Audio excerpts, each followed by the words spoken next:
Hi everyone, my name is Nivedita and welcome to my channel Read Instead. Today I'm going to do a review on the very famous book The Stranger by the author Albert Camus. Well, most of you guys have already heard of this book or might have read it. In fact, I read this book around 4 or 5 years back and it was my first ever philosophical book and therefore it is a very special book to me. So let's start this video with some basic background information. This book was published in 1940s, in early 1940s, in the author's native language, which is French. And what I have with me right now is the English translation of it. The best thing about this book is that it has barely 120 pages. It is a short read book. And the vocab part also is very simple. The text is very sparse and it is a straightforward book. So in my opinion, if you're a beginner and you do not fully understand the philosophical books because they're not very easy to understand, they're not very easy to grasp mentally, so this book can be your beginning point. Now talking about the narrative, and don't worry, I'm not going to babble the whole story to you guys. So this book is about a man, our main character, and he's quite withdrawn to everything and everyone going around him. It seems like he's on an agreeable term with everyone and everything in his life. In fact, he's not very emotionally attached to his mother and do not show any emotions when she dies.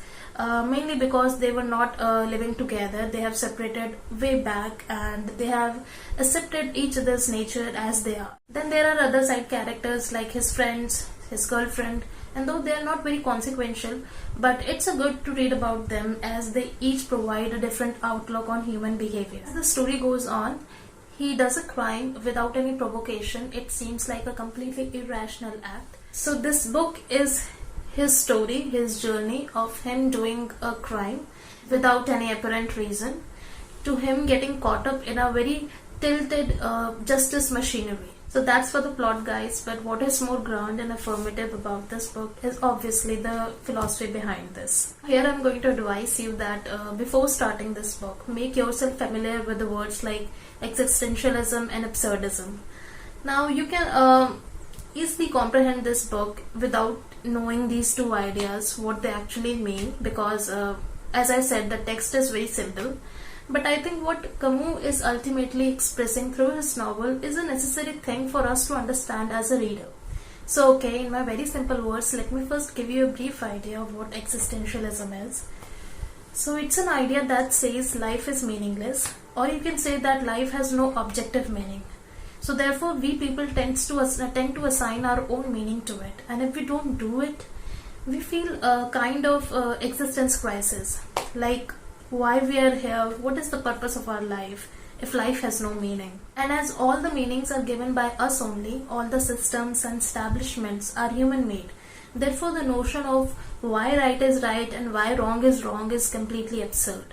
I know it's a very scary prospect, and of course we need law and order because we live in a society, but law and justice can be easily tilted, can be easily manipulated to repress those who revolt against the structure or the system.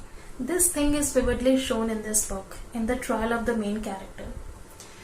He's a threat to the society because he has beautifully accepted the meaninglessness of life, and he rejects in the systems like he rejects to believe in the systems like religion or God. Albert Camus had, however, always denied himself to be an existentialist. Rather, he more believes in the absurdism of life. Now, what is absurdity? Absurdity simply means that life is absurd. Life is a series of random acts and it does not make any sense. Therefore, our all moral systems has no basis, and again, the notion of right and wrong is completely absurd. It also says that, and I have read this phrase somewhere, that no matter how hard a man tries to find a meaning to his life, he will ultimately fail because no such meaning exists.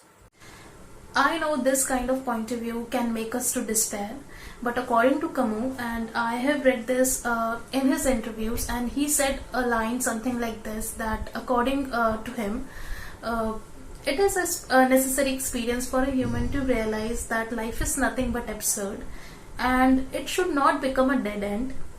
It arouses so many rewards that can be fruitful. So that's it, guys. This is about this novel. This novel has the most remarkable opening line as well as the most remarkable ending lines, and the arguments in the ends are completely insane. And if you connect with it, it will either force you to ponder deeply, or it will shatter your beliefs. And this is the beauty of Camus' work, that one can probably read his books for like 20-50 times without them becoming repetitive. So that's all for today's video. Thank you for watching it, and please comment down below what do you think of this book and how it has changed you. If you like this video, please hit the like button, and I'll see you in the next video. Till then, take care.